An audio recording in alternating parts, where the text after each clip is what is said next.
Good afternoon. This is News 2, and we are following a breaking story today, a shooting at a high school in Littleton, Colorado, that's near Denver. Here is what we know so far. Witnesses say two gunmen dressed in black trench coats with black masks opened fire at Columbine High School about lunchtime in Colorado. They said the gunmen went from one area of the school to another, shooting students as they went. A student who witnessed the shooting said the gunmen were carrying guns, a small Uzi, and some pipe bombs. Witnesses say the gunmen are students. So far, we're hearing some conflicting reports, but it seems the most consistent number, 14 students have been injured. 5 have been taken to at least 2 hospitals with gunshot wounds. We are told the most severely injured was a female student, suffering 9 gunshot wounds to her chest. Police believe the gunmen are still inside the school. It is unclear if they've taken hostages. There are SWAT teams, as you can see from these pictures, all over the place. Police have locked down the schools. Nobody can get in, nobody can get out. Police say 90% of the students have been evacuated. The Columbine enrollment is 1,800, so hundreds of students are out of the school at this point. On the phone right now with us is Ron Holliday, a spokesperson for the Sheriff's Department there in Jefferson County. And first of all, Mr. Holliday, can you tell us anything we've said so far sound out of place, or are we pretty much on track with what you know? We have not confirmed the number of injured at this point. We have not got that number from our SWAT team.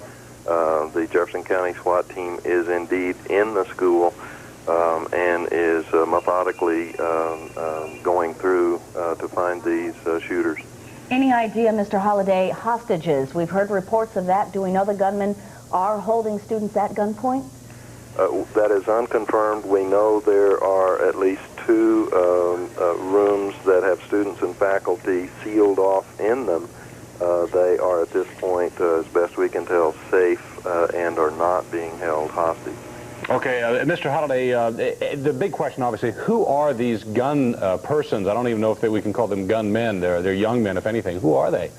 We do not know at this point. You had it accurately that at least 2 of these people started this incident just shortly after 11 o'clock local time. They were dressed in black trench coats and berets and started this incident. At this point, we do not have identity.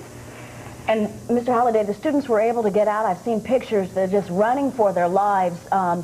They just went out all exits of the schools. Can you describe that situation for us? Well, it was chaotic at best, and people were indeed truly running for fear of their lives. Okay, Ron Holliday, a spokesperson for the Jefferson County Sheriff's Department. I know you guys are busy out there, and we will let you get back to work. Obviously, we'll keep updating the story. Right now, we're waiting for a news conference to begin with police, but in the meantime, we've got some sound from students who are on that scene.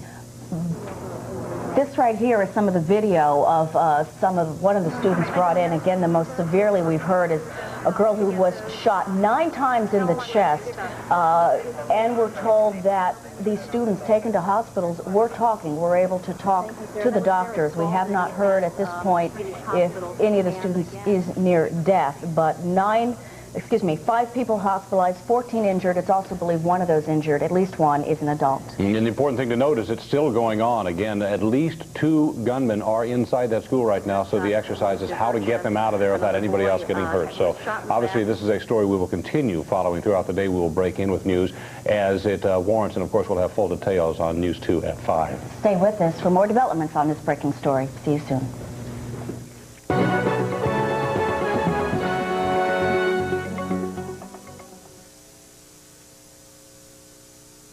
Right now, and throwing grenades.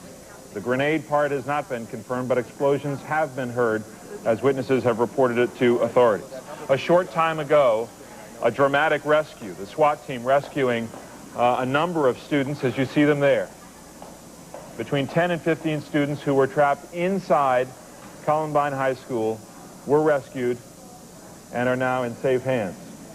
At nearby hospitals, 4 students have been treated for multiple gunshot wounds. Lori Dew along with me here with other details. That's right. In fact, we're going to take you now to Swedish Medical Center, where our NBC producer Shane Nicholson is standing by. And Shane, we believe that 4 of the injured people have been taken to Swedish Medical Center. What can you tell us? Lori, that's right. There are 2 boys and 2 girls that have been taken here to Swedish Medical Center. One of the boys was hit in the back, and one of the girls was hit with a single bullet wound to the chest. One boy, unfortunately, was hit in the chest 5 times and is listed in very serious condition. And the one student here that is unidentified, one of the two girls, was hit 9 times in the chest. Shane, do you know if all of the students who have been injured who are there, are their parents at the scene? Have their parents been contacted? Do you know? So far, most of the parents are here. Apparently, the girl who is hurt worst in this situation, her folks have not been contacted because she still remains unidentified. All right, Shane, what else can you tell us about what's going on right there at the hospital? Well, it's as you would expect, a frenzied scene. An ambulance just pulled up moments ago to deliver, I believe, the 3rd or 4th student. I'm not sure exactly how everything's coming in here. It may have been a 5th student. We haven't gotten confirmation on that. Do you know if any more students may be on the way? We know that several more students were injured at the scene. Do you know if they're going to be heading towards Swedish Medical Center? More than likely, no, at this point. There are 13 total students who have been injured. Apparently no fatalities as of yet, fortunately. But at this point, Swedish Medical Center is not expecting any more admissions. Bullets fly and chaos reigns in what could be the worst school shooting in the nation's history. He came into the library and shot everybody around me, then put a gun to my head and asked if we all wanted to die. Gunmen in trench coats and masks storm a suburban Colorado high school, spraying gunfire, sending frantic students running for their lives. We ran into houses wherever we could go. We just went into any houses we could find. Terrified parents wait for word. SWAT teams swarm the school, looking for the living, finding the dead. When we did make entry into the library, it was a pretty gruesome sight. 2 suspects found dead. Who were they? Why did they do it?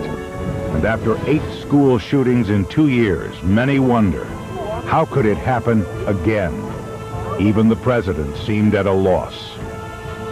Perhaps we may never fully understand it. St. Paul reminds us that we all see things in this life through a glass darkly. Tonight, the latest on the tragedy in Colorado. Should we have seen it coming? Can we stop it from happening again? A Dateline special, Killing at Columbine High. From our studios in New York, here is Tom Brokaw. Good evening. It was the one place you used to think that your child would be safe. Instead, our schools are turning into killing fields. It happened again today in Littleton, Colorado, and this time it was a massacre. 2 students dressed in black trench coats opened fire in a suburban Denver high school, leaving an estimated 25 people dead, at least 20 wounded, and a nation with 2 burning questions. Why is this happening? What can be done to stop it? Tonight, the latest on the killing at Columbine High and a search for answers. We start with Chris Hansen as he takes us through the horror and the tragedy of this day in a Dateline minute by minute. This is a very disturbing scene here. It's very chaotic. Police tell us there are even more victims still trapped inside the school. It is a scene becoming sickeningly familiar. Gunfire and mayhem at a high school. There were 2 suspects in the school at the time with shotguns and semi-automatic rifles. Students who should be in class, instead running for their lives. Only by the end of the day would the scope of the tragedy become clear. Possibly as many as 25 fatalities. Brought in for security to try to help get wounded people out if we needed it. Unfortunately, when we did make entry into the library, it was a pretty gruesome sight. The carnage was so great, the scenes so disturbing. The president went on national television tonight and promised to combat the epidemic of school violence. That we must do more to reach out to our children and teach them to express their anger and to resolve their conflicts with words, not weapons. And we do know we have to do more to recognize the early warning signs that are sent before children act violently. It all began at about 11:30 this morning when 2 gunmen burst into Columbine High School in suburban Denver. There was gunfire, reports of explosions. Police and emergency personnel descended on the school. The whole terrifying scene played out on national television. Well, it's happened again. There's been a shooting at a school in America. This time, students poured out of the school, telling stories about their encounters with the young gunmen. Stories that sounded strikingly similar. I saw them have weapons, black masks, black trench coats, and needless to say, I was very frightened. I saw some students running, and I felt lucky that I got away as fast as I did, and I thank the Lord that I got to hide where I did, and they did not see me and blow me away subsequently. We hear a shot, a loud bang, and then we hear some guy go, "Holy crap, there's a guy with a gun." So everybody starts freaking out. One of my friends goes up to the door and says there's a guy standing there. We evacuate to the corner of our classroom, and my teacher just doesn't know what to do because she's so freaked. As the crisis unfolded, the images often outran the information. For much of the day, more questions than answers. We really don't know how many suspects. We do feel like we're dealing with certainly more than one. The police officer tells me they aren't sure if there are any more injuries because they really don't know what's going on inside the school. There was mass panic, and apparently the gunman then moved into the library. I have heard shots. We took cover behind our patrol vehicles, and it sounded like heavy shots, as in a long rifle or some kind of an automatic weapon. We understand that there were at least 2 explosions earlier on. Have you heard from any of your friends? Did all your friends get out okay? I have no idea. I haven't heard from a single one. In a high school of 1,800 students, literally thousands of parents, relatives, and friends were desperately looking for information about their loved ones. The police are asking you not to call 911. They're trying to get an information number up. We have parents calling the church trying to find out if their kids, if we heard anything, if we know anything. And police really have their hands full just trying to keep people from just, driving right by this barrier. They've just had to run after people and stop them because obviously, parents are very concerned and with good reason. The fear spread to a nearby elementary school. The school is in lockdown. None of the kids can get out. No one can get in. And at 1:45, 2 hours after the shooting began, as more students managed to escape Columbine High, their stories told on live TV described the brutality inside. I was in the library, and the whole room was just filled with smoke, and I heard gunshots all over, and the 2 guys came into the library and were just shooting everyone that they could. And the girl who was sitting right across from me under the table was shot in the head right there. And, it was the worst feeling that I've ever had because, blood was just going all over. Now, how did you manage to get away? Once they left the library, we just kind of ran and were running towards the cop cars. Swarms of police and rescue crews attended to those who could get out. Emergency workers showed up on their day off to help. There are probably about 150 to 200 officers from 6 or 7 different districts. There are still a lot of questions unanswered. There apparently has not been communication established with the shooters inside the building. But even though no one had talked to the gunmen yet, a theory was forming on who they were. And we understand from one witness, a student who goes to Columbine High School, that she describes a group that used to hang out, in her words, at the school, used to go by the name of Trenchcoat Mafia. Several student witnesses said they thought the shooters were part of a clique that wore black trench coats to school. One claimed to hear a young gunman say why he was doing it. They were saying that, that they wanted to do this for their revenge. For the school, I guess, because, they're such an outcast at our school. At 1:50, as SWAT team officers entered the school to get more kids out, others detained 3 students nearby. We had 3 individuals that were ascending upon the school wearing kind of military camouflage fatigue type things. They were detained, and it appears they are associates of these gentlemen or good friends of these gentlemen. Still, no word from the gunmen, whoever they were, but reports from local hospitals spoke of multiple gunshot wounds. One girl suffered 9 wounds to the chest. Student survivors were loaded on buses and taken to a nearby elementary school. Parents were frantic to find them. My daughter Bethany Urban, I can't find her. Some parents were reunited with their children, relief that defied words. Some students were still wondering what happened to their friends. Who specifically are you looking for from your friends? A couple of my friends, 2 Megans and Courtney and Nicole, and we're just trying to find them all. Off the perimeter. 3:40 p.m. News reports indicate the female student with 9 chest wounds is out of surgery and incredibly is in fair condition. At least 2 other teens with multiple gunshot wounds are still in the operating room. More students, still more. 3:50 p.m. Law enforcement officers continue to evacuate shaken students from the school, ordering them to run with their hands on their heads. Everyone is a potential suspect. Hopefully none of these are any of those that were involved in the shooting. For some, there is relief. I don't know, our friends just showed up. Yeah, and more people keep showing up, so we have more and more reason to be happy. But many students are still unaccounted for. Inside Columbine High School, the extraordinary drama continues to unfold. SWAT teams combing every inch, searching for students, suspects, alive or dead. At 4:05, after a day of watching and waiting, Steve Davis, a spokesman for the Jefferson County Sheriff's Office, holds a press conference to deliver the sobering facts. The news is not good. Right now, the latest update that I have heard is that we have approximately 15 to 18 people who have been transported to area hospitals. We do have some fatalities. For the first time, Davis confirms there are fatalities. 2 suspects dead in the library.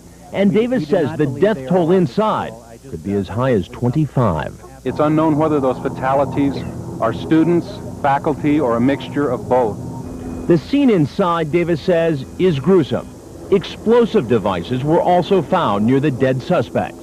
The SWAT team from our department has been joined by at least 3 other SWAT teams from area agencies, and they are still currently working the area and the building, looking for additional victims and suspects.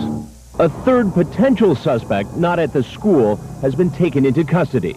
But law enforcement officers say they still are unsure what was behind the deadly shooting spree. Well, it appears to be a suicide mission, but one, I think we've had a lot of media attention on these things around the country, and you don't know how much that plays into giving somebody else an idea to do it. While one student had speculated that revenge was the motive, another who was inside says there may have been more to it than that. Hate. I looked out the window, and there was a kid with a trench coat and a shotgun throwing pipe bombs in the parking lot, and then he shot a girl outside. And then he came into the cafeteria, and you could hear, like, bombs and shotguns going off. And then he came into the library, shot everybody around me, and put a gun to my head and asked if we all wanted to die, and he's going to kill us if we were of color, and if we had a hat, and if we were his played sports. And what did you do at that point? I just started screaming and crying and telling him not to shoot me. And so he shot the girl, and he shot her in the head in front of me. And he shot the black kid because he was black. And he shot him in the face. To the families who have lost their loved ones, to the parents who have lost their beloved children, to the wounded children and their families, to the people of the community of Littleton, I can only say tonight that the prayers of the American people are with you. As he addressed the nation on television tonight, President Clinton reflected on the agony of a small Colorado community and the nation as he promised help. I've asked the Attorney General and the Secretary of Education to stand ready to assist local law enforcement, the schools, the families, the entire community during this time of crisis and sorrow. A crisis response team is ready now to travel to Colorado, and I strongly believe that we should do whatever we can to get enough counselors to the families and the children as quickly as possible. No one can overestimate the work crisis counselors do. But after Pearl, Mississippi, after Paducah, Kentucky, after Jonesboro, Arkansas, and Springfield, Oregon, parents, teachers, and students are asking when the day will come when crisis counselors won't have to be sent in the first place. Joining us this evening from Littleton, Colorado is Dan Abrams, who's been there all day long. Dan, what's the status of the investigation, especially about those explosive devices that were left around the school? Well, Tom, first of all, the SWAT teams and the bomb squads have actually left the building, meaning the actual school premises. That's allowed investigators to really just begin their work, to begin identifying the victims, to begin examining the crime scene. Now, they had cordoned off about 3 blocks around the school for fear that there would be more explosive devices there. Remember, these were kids who weren't just using handguns, they were using all sorts of explosive devices. The police were concerned that they might have booby-trapped certain areas. Various students had shrapnel wounds, so they wanted to be very careful. But as of right now, we're being told that they have not detonated any devices in the surrounding area around the building, but the bomb squad is still working outside of the building as the investigators work inside. And what about identification of those people who were found dead in the library? They're saying that's a long way away. So a lot of families are going to have a long night ahead of them. The coroner is going to be the one ultimately to identify the victims and may be the ones who actually call their family members. That's going to make it a very tough night for people who are wondering where their children are. Any idea about how many of them were faculty members and how many of them were students? We have no sense at this point except from eyewitness accounts from various students. And the only accounts we've heard from students so far have been that it's been students who were shot. But keep in mind, we have been told officially that it is a mix of both faculty members and students. The exact numbers we don't know. And what about the suspects themselves? Are they confident now that those 2 who were found dead are the only suspects, or is there somebody still at large? They say the investigation is continuing. Remember, they stopped a number of other people who they believe may have been associates of those 2, but they are continuing the investigation, and they said that really it's just beginning as they finally get into the school building. Dan Abrams, thank you very much. I'll be right back. Coming up, he came face to face with the gunman and survived. They were shooting, just anybody who was walking, talking, didn't matter, boom, they shot. Hear his eyewitness account. Plus, while another town mourns the loss of its children, the question, how can the survivors ever resume normal lives? Any kind of traumatic, life-altering, life-threatening situation will have effects for many people for the rest of their lives. The long-term effects of unbearable trauma. When our Dateline special, Killing at Columbine High, continues.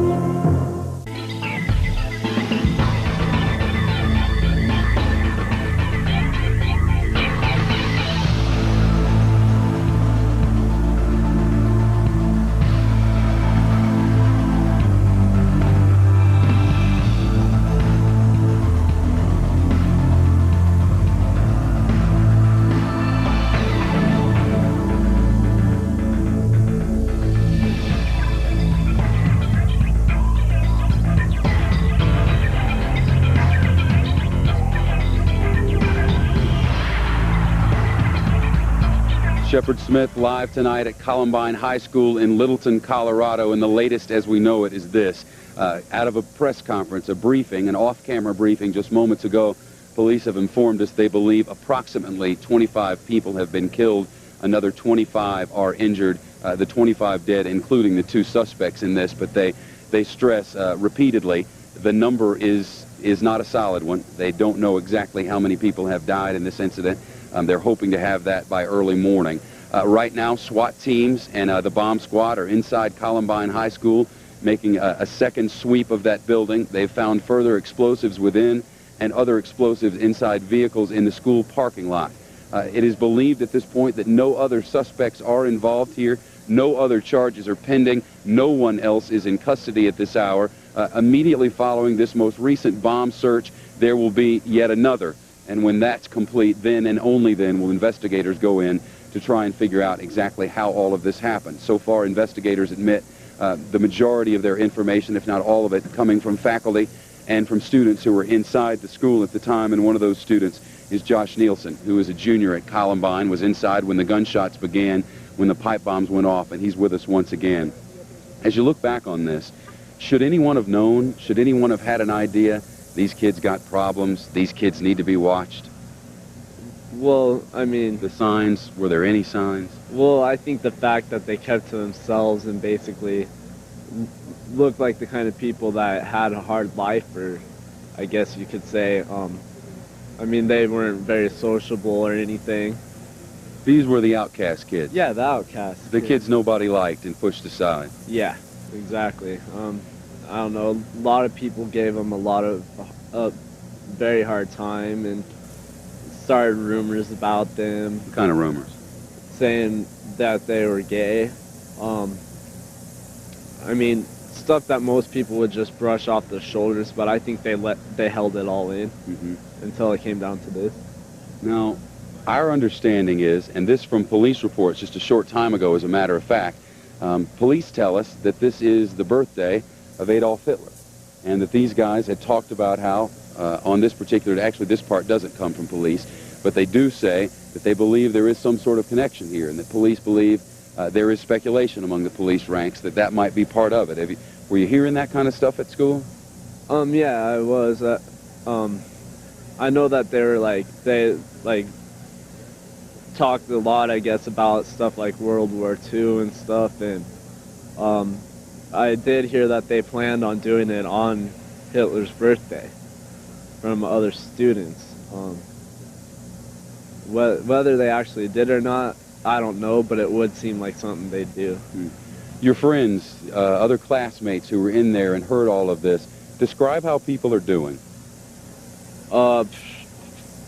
Most of my friends, I think they're doing all right, or at least last time I saw them. But yeah, I don't know if they've heard any news about our other friends. There are some people that I haven't talked to yet. Don't know if they're all right or not. But the friends that I did see when we first got out of here, they were all right. But I don't know if they're doing the same as they are now that they've heard all this news. Yeah. Nobody expects anything like this, obviously. Never in my town.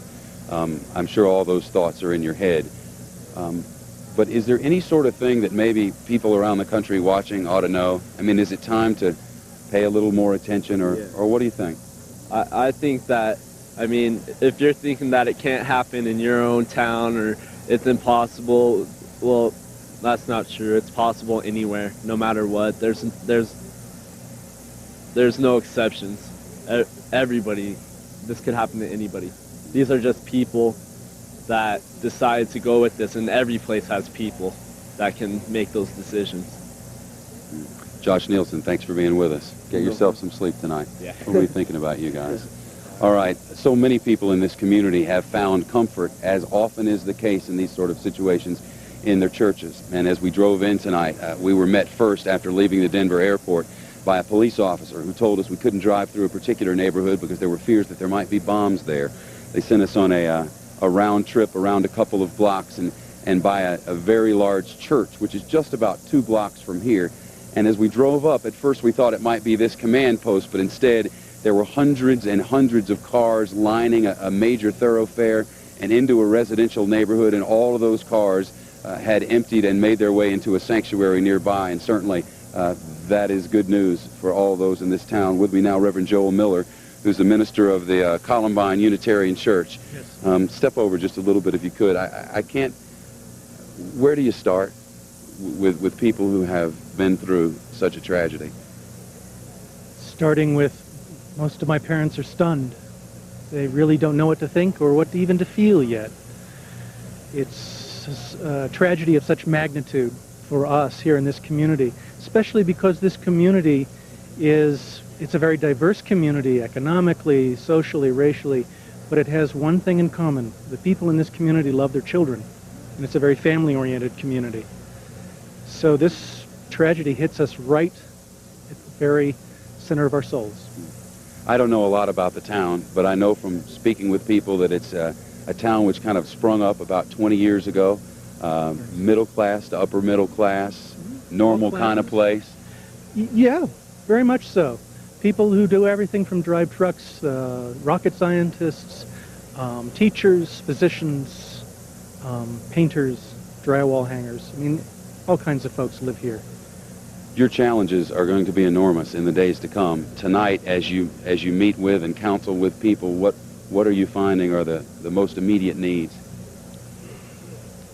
The most immediate needs are to talk about what happened. People need to talk about what happened. But parents are starting to talk about why this happened. And, you know, my parents represent a broad diversity, again, in political beliefs. But they're looking at the presence of guns in schools.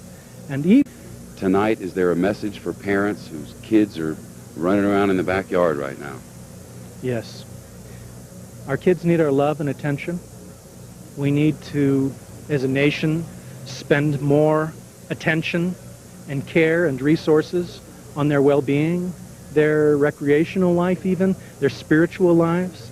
These kids who did this shooting, I understood they talked a lot about power. I think they felt powerless. I think all of our children have a right to feel like they have some power in their lives, some control over their lives, and some connection with their neighbors and their and friends. And I think they were missing that. I think in this specific case, I don't know about other cases, in this case, these children felt powerless, and they decided to act out in the most powerful way they could. And they have access to guns, and they used them. Driving in tonight, was listening to one of the local talk radio stations, and by the way, the talk radio stations have moved from grief to a great deal of anger, and that's understandable. Yes. And it happens. But one of the folks on the radio said, you know, you don't hear about this in anywhere else, any other first world country in the world. You don't hear about this in Europe. You don't hear about it in Australia. It only happens in the most powerful country with the greatest resources. Where have we gone wrong? And what resources do our kids have access to? Are guns, to powerful firearms. Children feel powerless. They get into fights. It's always happened. When I was a kid, kids would get into fights. What they didn't have were guns. The fights weren't good. It's not good that fights happen. They happen. People learn how to control their anger, hopefully, as they become adults. But when our children have access to guns, a childhood tussle becomes murder. I can hear the emails coming at the moment. I get a lot of them.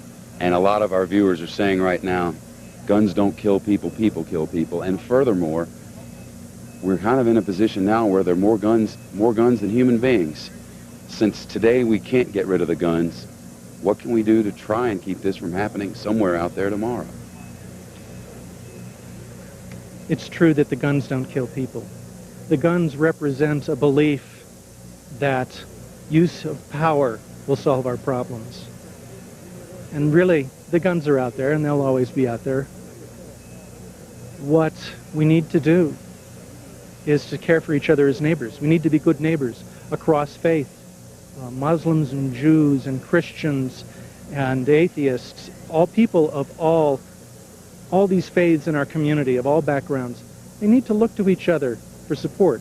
They need to look to each other and say, my power is in my friendship with a neighbor, not in a handgun, not in a concealed gun. What are the plans now for taking care of the, not hundreds, but thousands and thousands? By sharing our grief together. And now, Littleton. Tonight, a community and the nation mourn.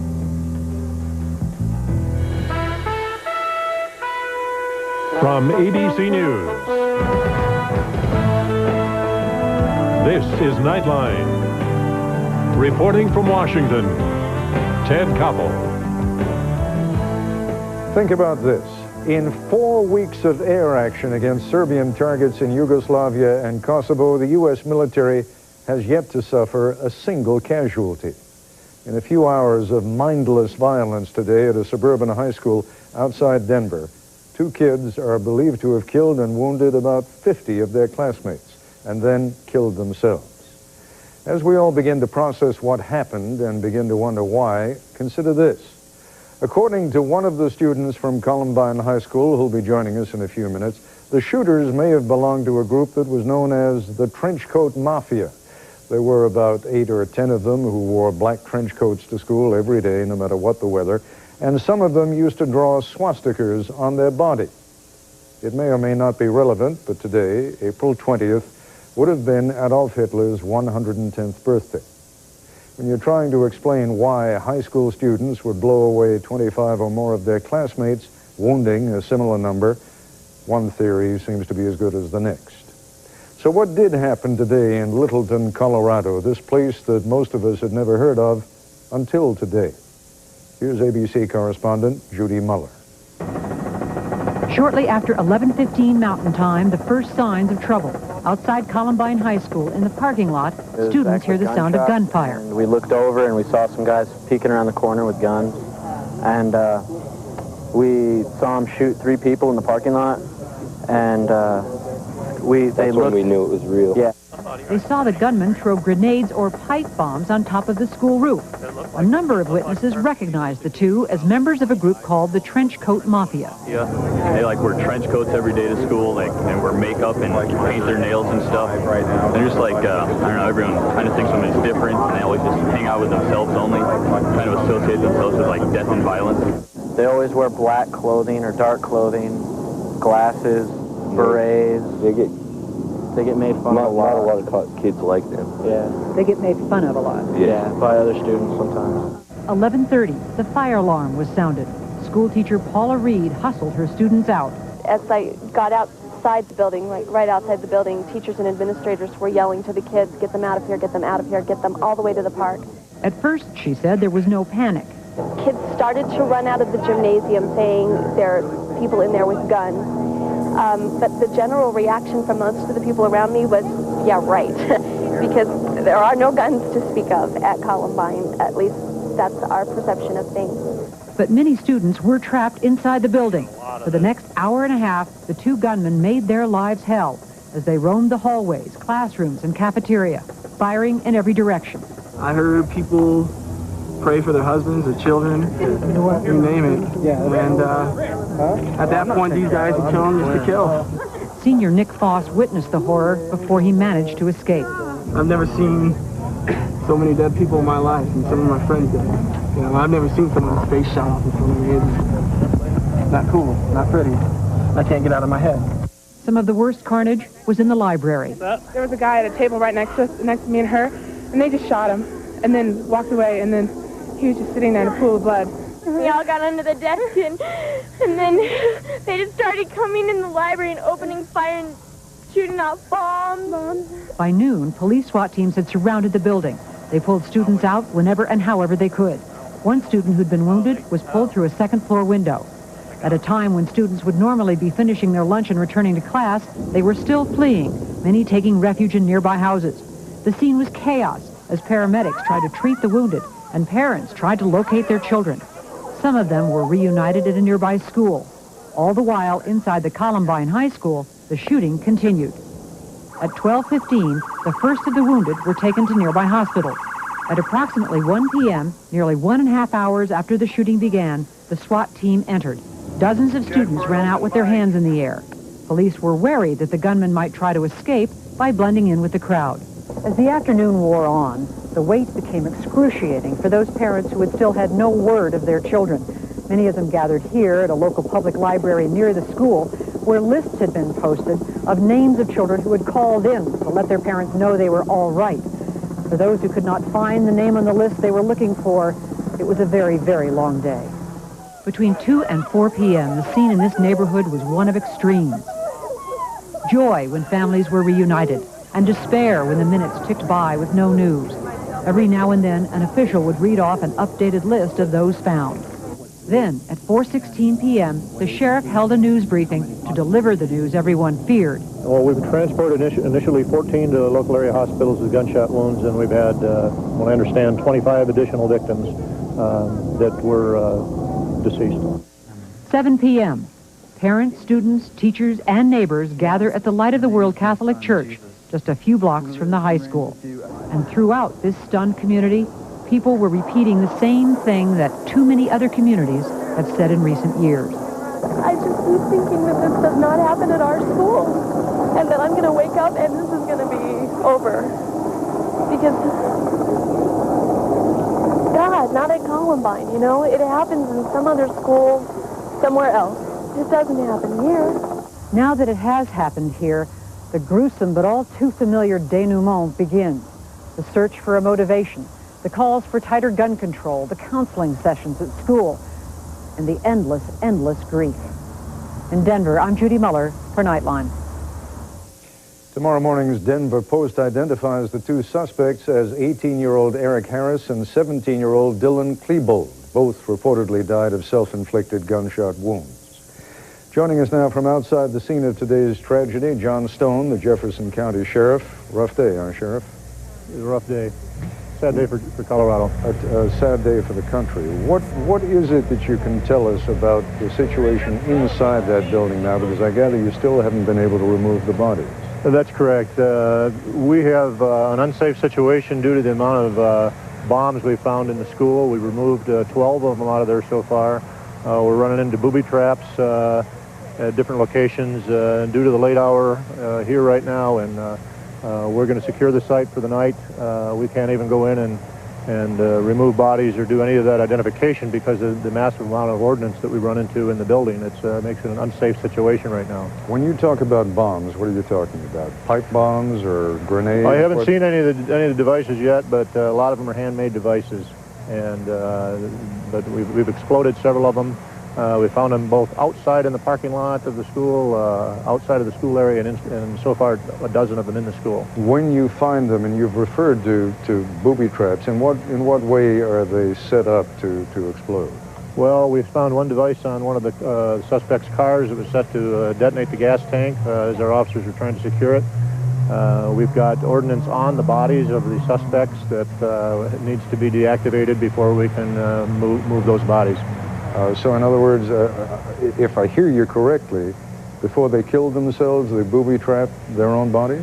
That there's evidence of some of that on those bodies. I did say before they killed themselves, and I think I have heard that, but I'd like to hear you confirm it. Are you satisfied that they committed suicide, or did they shoot one another? We suspect that they probably killed themselves. Have you been inside the cast? This is News 4 at 10. It has been an incredibly emotional day, not just for the victims, their families, other students, and the faculty, but also for people who watched the day unfold on television. It should have been just another day at Columbine High School. It was not. Everyone around me got shot, and I begged him for 10 minutes not to shoot me. He just put the gun in my face and started bleeding everywhere and started laughing, saying that it was all because people were mean to him last year. The first warning at Columbine sounds like firecrackers. We looked up, we saw 2 kids in trench coats with guns. Those kids start shooting even before they get inside the school. I started looking for people who had been hit. I went out of the cafeteria and out the side door of the school. There were 3 students that had been hit, one really close to the door. I started trying to assess their wounds. I got a hold of 911 and started telling them what their wounds were. Some students run from the school area immediately. One of them turned at us, started shooting. We fell to the ground, and then the bullet stopped. I don't know what he was doing. He might have been reloading or something. We ran outside the commons and up the stairs. There's 3 dead bodies laying on the stairs. One at the bottom, one in the middle, and then one at the top on the grass. And they're clearly dead. Hundreds of other students remain trapped inside the school, terrified, looking for a hiding place. And then they just kept saying, run this way, run that way, and we opened one of the doors and we heard like a big gunshot. Then the shooters enter the school cafeteria. And we got out of our car to see what happened because we found out that our physics teacher, Mr. Grant, was shot in the cafeteria. As many as 500 officers descend on Columbine. They stop anyone who's in the wrong place at the wrong time as the shooters continue to move through the school. And then you could hear them laughing and running up the stairs, and they were shooting anyone of color wearing a white hat or played a sport. And they didn't care who it was, and it was all at close range. Helicopters, ambulances rush the injured to area hospitals. Students help other students. Neighbors run to give first aid. There seem to be injured everywhere. Hours pass. SWAT teams enter the school. Then a sight both tragic and comforting. Uninjured students running from the school, their hands over their heads, right past the body of one victim. As students huddle outside, other students remain trapped inside, frantically looking for an escape route. Equally frantic, the parents, desperate to find their children. He just walked up to me 10 seconds ago. Now I have a daughter yet still that's going there as a senior, and we're still looking for her. Joyous reunions for some families only serve to remind that there will be terrible pain for other families. We're not prepared for this. I mean, they don't teach the teachers, like, when someone comes in and shoots at your school. This is the kind of thing that happens somewhere else. Not at our school. Not at Columbine High School. But today it happened, and it happened here. The big question tonight, why? Investigator Brian Moss has spent his day tracking down information about the suspects, and he joins us now. Brian, we understand you know more now about the two dead suspects. We're getting new information at this hour, Amy, about the two suspects. Law enforcement sources have now confirmed that both had juvenile records. Both had been prosecuted criminally in Jefferson County for juvenile crimes.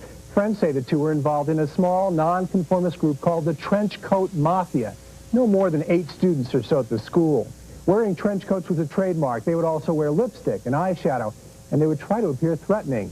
One student, Eric Harris, seemed to embody all that the Trench Coat Mafia wanted to stand for. In this picture, Eric Harris looked no different than many high school students.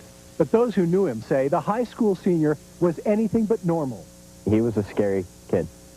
Stephen Partridge remembers going bowling with Harris and friends. Kid. But I didn't get the impression he'd do something like this, but I think he had some issues. Like if he got a strike, he would hail.